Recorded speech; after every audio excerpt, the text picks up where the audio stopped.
안녕하세요, 버식입니다. 자, 저번 이야기를 이어서 저희는 이제 피터의 곁을 떠나서 이제 뉴턴 브라더스에 있는 메인팜에 오게 됩니다. 메인팜 이야기를 먼저 하기 전에 그 사이에 있었던 재미있었던 에피소드를 먼저 이야기하고 넘어갈게요.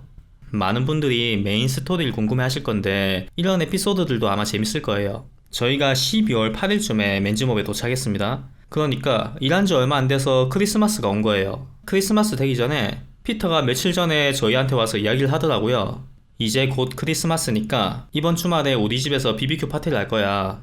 그래서 올 거면 오고 안 오면 말고 이렇게 휙 던지고는 휙 하고 가버려요. 그래서 저희가 쫓아가서 그러면 우리 4명 전부 다 가도 돼? 이렇게 물어보니까 고개를 이렇게 딱 돌려서 저를 딱 쳐다보더니 맥주는 안 주니까 너희가 사가지고 와 이렇게 말하고는 fucking 이러면서 가버렸어요.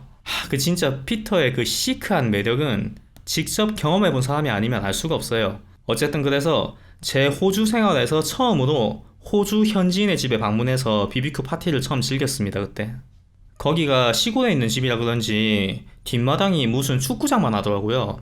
엄청 커서 거기서 이제 외국인 친구들이랑 모여서 BBQ도 하고 같이 수다도 떨고 안 되는 영어 막 해가면서 그렇게 술 마시고 재밌게 놀았어요. 그때 사진이 여기 있는데 제일 뒤에 있는 꺼멓게 생긴 애가 저예요. 피부가 시꺼멓죠. 농장에서 일하게 되면 다 이렇게 돼요. 그렇게 2008년이 지나고 2009년이 오니까 이제 저희들끼리 이제 해를 보러 가자. 그래서 해돋이를 하려고 계획을 짰어요. 보통 일반 사람들이 해돋이를 보러 갈 때는 바다를 많이 가잖아요. 그래서 저희는 맨지머브에서 가장 가까운 바다인 마가렌 리버에 가기로 했어요. 그래서 그 전날이 12월 마지막 날이니까 애들끼리 막 술 마시고 이렇게 놀다가 잔 거예요. 그런데 저는 술을 잘 안 마셔요. 왜냐하면 저는 제 몸에 알코올이 들어가면 여기 턱관절이 아픈 뭐 그런 약간 이상한 증상이 있거든요. 이게 병은 아닌 것 같은데 턱관절 전문 치과에 가서 제가 이 엑스레이를 찍어봐도 이유는 모르겠대요. 어쨌든 그래서 제가 그 다음날 새벽에 제일 먼저 깨가지고 이제 술이 떡이 된 애들 다 깨워가지고 차를 타고 이제 출발했죠. 그렇게 가고 있는데 갑자기 100km 구간 도로에서 캥거루 한 무리가 갑자기 옆에서 확 튀어나와요. 한 번에 10마리 정도 되는 캥거루가 그렇게 무리지어서 갑자기 확 지나가더라고요. 다행히 제가 멀리서 봐서 속도를 줄이고 이제 다 지나간 다음에 다시 속도를 높이는데 이제 그 무리에서 뒤늦게 따라오는 한 마리가 갑자기 확 튀어나온 거예요. 그때 제가 속도를 100km 정도 밟은 상태에서 튀어나오는 바람에 그 캥거루를 피하지 못하고 이제 박아버렸죠. 그런데 정말 다행히도 제 차 앞범퍼에는 범퍼 가드라는 쇳덩어리가 있거든요. 그게 달려 있었어요. 게다가 완전 정면이 아니고 차의 제일 왼쪽에 있는 제일 모서리 쪽 그쪽에 캥거루가 맞아가지고 캥거루가 거기를 맞고 갓길로 확 튕겨져 나가버렸어요. 자, 이런 거를 호주에서는 로드킬이라고 부릅니다. 이런 거는 호주에서 정말 흔히 있는 일이에요. 여러분도 호주 외지에서 이른 아침이나 밤늦게 운전할 때는 항상 조심하세요. 캥거루는 야행성 동물이기 때문에 늦은 밤이나 이른 새벽에 이제 많이 활동하기 때문에 잘못 박으면 운전자랑 차랑 캥거루 전부 다 크게 다치니까 조심해서 운전하셔야 됩니다. 그렇게 캥거루 한 마리 치고 어찌어찌해서 마가렌 리버에 도착을 했어요. 그리고 이제 바닷가에 갔죠. 전부 다 졸리니까 막 졸린 눈 막 비비면서 이제 해 뜨기를 기다리고 있는데 아무리 기다려도 해가 뜰 생각을 안 해요. 그런데 해는 없는데 날은 점점 밝아지고 있는 거예요. 그래서 왜 이러지? 해가 없는데 왜 날이 밝아지는 거지? 이 생각하고 있는데 갑자기 쌤이 저를 부르는 거예요. 야, 퍼시가 해 떴다 해 떴어. 그런데 걔는 저희 쪽이 아니고 반대편을 바라보고 있어요. 그래서 딱 뒤돌아보니까 저기 산마루에서 해가 이렇게 뜨고 있는 거예요. 자, 여기가 소호주잖아요. 바닷가는 전부 다 서쪽을 향해 있어요. 그런데 해는 동쪽에서 뜨죠. 그러니까 아무리 바다를 보고 있어도 그쪽에서 해가 뜰 수가 없는 거예요. 그러니까 해돋이 하러 가자고 5명이 갔는데 그 5명 중에 그걸 알아챈 사람이 아무도 없었던 거예요. 전부 다 바보 인증을 하게 된 거죠. 그래서 그냥 거기서 커피나 한잔 마시고 허무하게 백팩에 왔어요. 그런데 저희랑 같은 방에 있던 일본인 친구 타카시 제가 이야기를 했었죠. 그 친구도 저희랑 마찬가지로 아침에 해 뜨는 거 보고 간다고 출발한 거예요. 얘도 바보인 거죠. 그런데 얘 얼굴이 완전 울상이 되어 있어요. 그래서 왜 그래? 이렇게 물어보니까 얘도 아침에 우리처럼 이제 가다가 캥거루를 박은 거예요. 그런데 우리처럼 옆으로 박은 게 아니고 차 정면으로 캥거루를 박아버린 거예요. 이제 정면으로 캥거루를 박으니까 캥거루가 본네트 쪽으로 확 넘어지면서 이제 본네트랑 차 유리랑 천장이 완전 다 무너져 버린 거죠. 그런데 얘가 일본에서 조금 사는 집안 애라고 하더라고요. 그래서 얘는 농장 일도 안 하고 그냥 호주 여행을 다니는 뭐 그런 애였거든요. 그래서 얘 차는 우리처럼 똥차가 아니고 좀 상태가 괜찮은 그런 차를 몰고 다녔었어요. 그런데 캥거루 한 마리 잘못 박는 바람에 그 차를 폐차하게 되었죠. 그러니까 호주에서 운전하실 때는 항상 로드킬, 캥거루, 에뮤 이런 거를 꼭 조심하세요. 그렇게 그때는 새해라 가지고 이제 농장에 일을 안 하니까 백팩에서 놀고 있는데 저 멀리서 똥차 한 대가 돌돌돌돌 거리면서 이제 백팩으로 오고 있더라고요. 이제 거기 운전하는 애가 누군지 보니까 아직 군대도 안 갔다 온 되게 어린 친구인데 얼마 전에 백팩에 온 친구가 있었어요. 그 친구더라고요. 그런데 갑자기 창문에 얼굴을 딱 내밀더니 막 저한테 소리를 쳐요. 형 비키세요, 거기서 나와요, 막 이렇게 소리를 치는 거예요. 그래서 저희는 무슨 일인가 싶어가지고 옆으로 슬 피했죠. 그런데 차가 안 멈추고 돌돌돌돌 계속 가더니 그러더니 주차장 앞에 방지턱이 있잖아요. 거기에 콩 받고는 그렇게 딱 서는 거예요. 그렇게 걔가 시동을 딱 끄고 딱 차에서 내리면서 저희한테 이래요. 아 형들 죄송해요, 제 차가 브레이크가 없는 차라 가지고 그래요. 이 뭔 개소리야! 그래서 제가 물어봤죠. 야, 차에 브레이크 없는 차가 어딨어?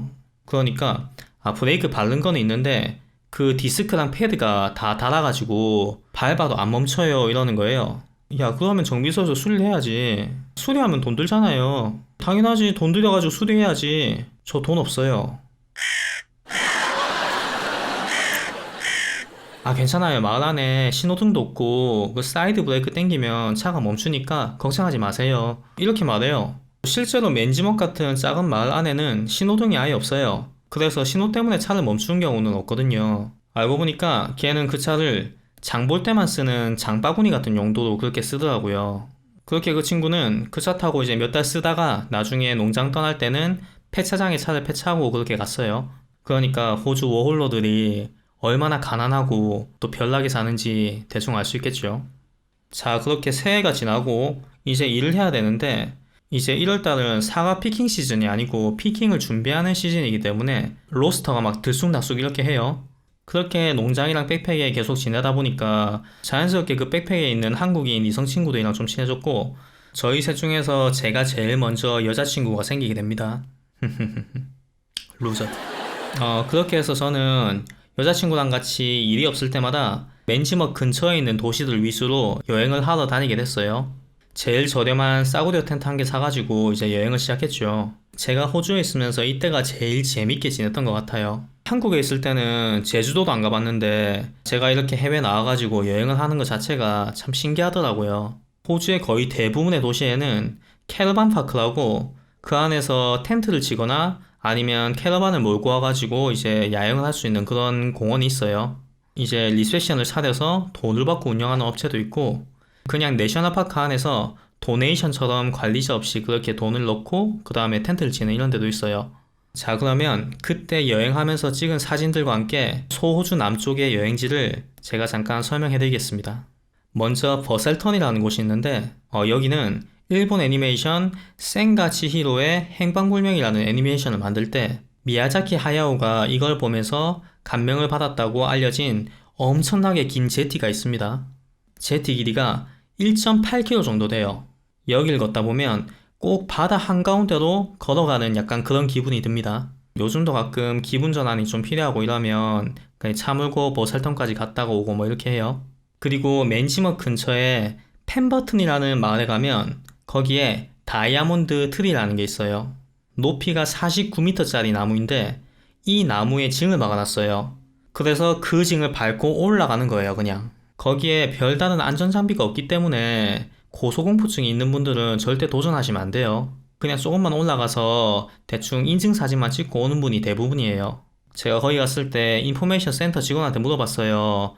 혹시 이거 하다가 떨어져가지고 뭐 다리 부러지고 이런 사람 있냐고 물어보니까 그런 사람이 하나도 없대요. 왜냐하면 떨어지면 전부 다 죽기 때문에 부상자가 있을 수가 없대요. 뭐 물론 농담이었겠지만 이제 위험할 수도 있으니까 자신 없으신 분은 도전하지 마시고요. 어쨌든 그렇게 끝까지 다 타고 올라가면 나무 꼭대기에 이제 그 숲 전체를 다 전망을 볼 수 있는 캐빈이 한 개 딱 설치되어 있어요. 용기 있는 자들은 마지막에 그 캐빈에 올라가서 사진을 찍을 수 있는 그런 특권을 가지게 됩니다. 하지만 저는 고소공포증이 있기 때문에 저는 애초에 포기를 했어요. 샘이랑 루이스는 끝까지 올라갔다고 본인들이 주장을 해요. 제가 직접 보진 못했지만 걔네들은 그렇게 주장을 합니다. 그리고 마가렛 리버는 해변가 와이너리로 엄청 유명한 마을이에요. 몇 년 전에 시각장애를 가지고 있는 미국의 전설적인 팝 가수죠. 스티비 원더가 호주 투어를 하러 왔을 때 이 마가렛 리버 안에 있는 와이너리에서 공연을 했을 정도로 와이너리로 매우 유명한 동네예요. 그리고 이 마가렛 리버에는 카약 같은 엑스스포츠 같은 것도 즐길 수 있고, 그리고 주변에 천년 동굴 같은 게 많아서 그 동굴 안을 탐방할 수 있는 그런 패키지도 다 준비가 되어 있어요. 그리고 마가렛 리버 아래쪽으로 가면 던스보로라는 도시가 있어요. 여기에는 이글베이라고 있는데 여기가 낚시랑 스노클링 뭐 이런 걸로 유명한 도시입니다. 그런데 여기는 상어가 출몰했다는 그런 뉴스가 가끔 뜨는 곳이기 때문에 스노클링 하실 때 그런 피해를 입지 않게 조심하셔야 돼요. 그리고 이 지역 명물로는 아이스크림 가게가 유명한 데가 한 개 있어요. 굳이 이걸 먹으려고 올 필요는 없는데 여기 오신 김에 가끔 한번 들려가지고 먹을만 합니다. 그리고 좀 더 밑으로 내려오면 어거스타라는 동네가 있어요. 물론 이쪽으로 가는 길목 중간에도 멋진 숨겨진 장소나 해변들이 많아요. 여기에 어떤 해변이 있다, 이런 이정표만 모이면 그냥 가가지고 거기서 사진 찍고 놀고 이렇게 했었거든요. 그러니까 코스를 딱 짜는 것보다 천천히 자유여행 하시면서 둘러보시면서 내려오시면 돼요. 이 어거스타에는 등대가 매우 유명해요. 그 등대 이름이 케이프 리윈 라이트하우스라는 곳인데요. 여기에 가시면 대서양과 인도양이 서로 만나는 모습을 볼 수 있어요. 사진으로는 정확하게 식별이 안 되는데 실제로 보면 정말 신기해요. 좌우 바다 색깔이 틀려요. 이것 말고도 등대에 있는 그 지역 전체가 박물관처럼 이렇게 꾸며져 있기 때문에 한 번쯤 가보시는 거 제가 추천할게요. 그리고 해안선을 따라서 동쪽으로 쭉 가시다 보면 덴마크 도착하기 전에 월프리라는 동네가 있어요. 여기 이름이 월프리라 그런지 이 동네가 꼭 수영장처럼 그렇게 모양을 하고 있어요. 그 지형이 바다를 이렇게 동그랗게 감싸는 천년 수영장 같은 그런 모습을 하고 있습니다. 여기에는 트리탑 워크라는 그런 여행 상품이 있어요. 새들이 평균적으로 나는 높이가 40m라고 해요. 그러니까 그 40m 높이에 철제 다리를 설치해가지고 새들이 보는 시점에서 사람들이 숲을 볼 수 있게 그렇게 만들어 놓은 거예요. 정말 어마어마하게 높고 긴 다리인데요. 그 다리는 철골로 만들어졌기 때문에 튼튼하니까 저같이 고소공포증 있는 분들도 안심하고 이제 즐길 수 있습니다. 자, 이제 월프를 지나서 덴마크랑 알바니를 거쳐요. 이 두 마을도 정말 이쁜 마을이고 볼 게 많아요. 그런데 여기는 개발이 이미 많이 된 마을이기 때문에 중소도시에 가까워요. 약간 범벌이랑 비슷한 느낌입니다. 그렇게 알바니를 지나서 마지막으로 도착하는 곳은 소호주 여행을 하면 빼놓을 수가 없는 곳이 있어요. 바로 에스페란스라는 곳인데요. 예전에 세계 5대 비치에 선정된 적이 있을 정도로 이 에스페란스의 바다는 다른 호주의 바다랑은 느낌이 좀 많이 틀려요. 음악으로 치면 다른 바다가 그냥 기성가요면 이 에스페란스의 바다는 오케스트라가 연주하는 것처럼 웅장하고 장엄한 약간 그런 느낌이 있어요. 절대 영상으로는 담을 수 없는, 보는 사람의 가슴을 좀 설레게 하는 약간 그런 느낌을 가지고 있는 그런 도시예요. 여기는 너무 멀리 떨어져 있기 때문에 저는 호주 살면서도 딱 한 번밖에 안 가봤는데요. 여행 좋아하시는 분들은 제가 말한 것처럼 이렇게 해안선을 따라서 퍼스에서 에스페란스까지 일주일 코스로 다녀오시는 분들도 있습니다. 얼마 전에 에스페란스에 살고 있는 백인 아줌마랑 이야기한 적이 있었는데 제가 10년 전에 거기 갔을 때도 KFC가 없었거든요. 그런데 물어보니까 지금도 거기에 KFC가 없대요. 그런데 에스페란스에 공항이 생겼기 때문에 비행기로도 갈 수 있으니까 이제 그런 부분도 참고하시고요. 이렇게 농장이 일을 안 할 때 이제 틈틈이 그런 시간을 통해서 여기저기 많이 여행을 다녔었어요. 그런데 그 와중에 우리의 쌤이 또 저를 위해서 컨텐츠를 한 개 만들어줍니다. 2008년 당시에는 한국의 워킹 홀리데이 붐이 엄청 일던 때라서 그 쪼매난 맨지머비라는 마을에도 한국 사람들이 엄청 많았어요. 그런데 그 백팩에는 저희처럼 이제 그룹을 지어서 온 한국인 그룹도 있었거든요. 그 안에서 저희보다 몇 살 어린 여자애가 있었는데 제가 잘 이름이 기억이 안 나네요. 저는 그때 여자친구가 있어서 관심이 별로 없었는데 샘이랑 루이스는 걔랑 친해져가지고 에이 촌년아 이렇게 놀렸었거든요. 여자애들한테 짓궂은 장난을 칠 때는 그 여자애가 이쁘거나 아니면 뭔가 매력이 있거나 둘 중 하나예요. 이 여자의 이름이 잘 기억이 안 나니까 이 영상에서는 일단 촌녀라고 부를게요. 촌녀. 만약에 쌤이 이 영상 보고 있으면 그 여자의 영어 이름을 댓글로 좀 제보 좀 해줘. 그런데 이 그룹 안에서 촌녀랑 동갑인 남자애가 한 명 있었는데요. 얘가 촌녀를 짝사랑했었어요. 맨날 둘이 붙어 다녀가지고 저희는 둘이 당연히 커플인 줄 알았는데 알고 보니까 그 남자애가 일방적으로 그 여자애를 쫓아다니는 뭐 그런 사이더라고요. 그런데 그 여자애는 걔를 그냥 딱 선 그어서 친구 뭐 이런 사이였어요. 그렇게 잘 지내다가 저희 팀은 이제 더 이상 백팩에 있을 필요는 없으니까 그 마을 주민이 운영하는 게스트하우스에 저희가 통째로 이제 이사를 하게 돼요. 왜냐하면 백팩에서 지내면 재미는 있는데 뭐 방이나 주방, 화장실, 샤워실 이런 거를 여러 사람이랑 같이 공유해야 되니까 좀 불편하고 위생 상태도 좀 안 좋거든요. 그렇게 집을 옮겨가지고 한 10명 정도가 이제 게스트하우스에서 이제 오붓하게 잘 지내고 있는데 그 촌녀가 속한 그 한국인 그룹이 우리 이제 게스트하우스에 놀러 왔어요. 그렇게 걔네들이랑 카드 게임도 하고 술도 마시고 이렇게 재밌게 놀다가 밤 10시가 넘었어요. 그래서 걔네들이 집에 가려고 하는데 그 촌녀가 집에 안 가고 여기서 자겠대요. 그래서 너 왜 집에 안 가고 여기 자고 싶냐고 물어보니까 쌤이 좋아서 쌤이랑 같이 자고 싶다는 거예요. 이게 무슨 소리야? 그 말을 딱 던지는 순간 거기에 있는 모든 사람들이 다 얼어붙었어요.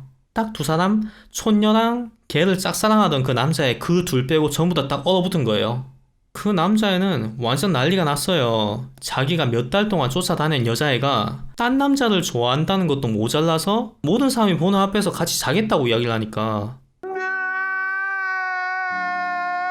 그 남자애가 막 울면서 너 지금 술 취해서 제정신 아니다. 일단은 돌아가서 다시 생각해봐라. 뭐 이야기 하는데 그 촌녀는 말 안 들어요. 나는 오늘 무조건 쌤이랑 같이 잘 거야. 이렇게 고집 피우는 거예요. 쌤도 자기가 관련되어 있긴 한데 이게 상황을 잘 이해를 못하니까 그냥 뻥져가지고 가만히 있는 거예요. 그렇게 한바탕 난리가 나고 그 남자애는 아직까지 막 울고 있고 걔 친구들이 그 남자애 달래가지고 이제 집에 갔어요. 그 촌녀 걔만 우리 집에 남고 뭐 저희는 어쩌겠어요. 쌤은 당연히 그런 거 거절할 성격이 아니니까 그 여자애가 쌤이 좋다니까 저희는 뭐 둘이서 오붓한 시간 보내라고 자리를 마련해주고 이제 저희는 방에 다 들어갔죠. 제가 예전 사진을 정리하다 보니까 쌤이랑 로이스의 사진도 발견했어요. 그래서 쌤을 보는데 아무리 봐도 이게 여자가 꼬일 만한 얼굴이 아닌데 왜 이렇게 계속 꼬이는 건지. 그런데 제가 직접 눈으로 본 게 있으니까 이거를 부정할 수도 없고 뭔가 동성 친구가 알 수 없는 묘한 매력 같은 게 있으니까 그런 거겠죠. 어쨌든 그렇게 둘이서 하룻밤을 보내고 나중에 알고 보니까 그 촌녀가 이미 농장을 떠나려고 마음을 먹고 있었던 상황이었어요. 그래서 농장을 떠나기 전에 자기가 좋아했었던 쌤이랑 그냥 하룻밤을 지내고 싶었던 거예요. 그러니까 사실상 사귀었다고도 말하기도 좀 그런 사이죠.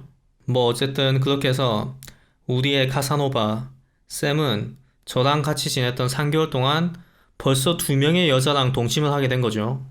자, 그러면 이제부터 본격적으로 본편으로 돌아와가지고 메인팜에 가서 제레미랑 있었던 악연 이야기를 다음 편에 들려드리겠습니다. 감사합니다.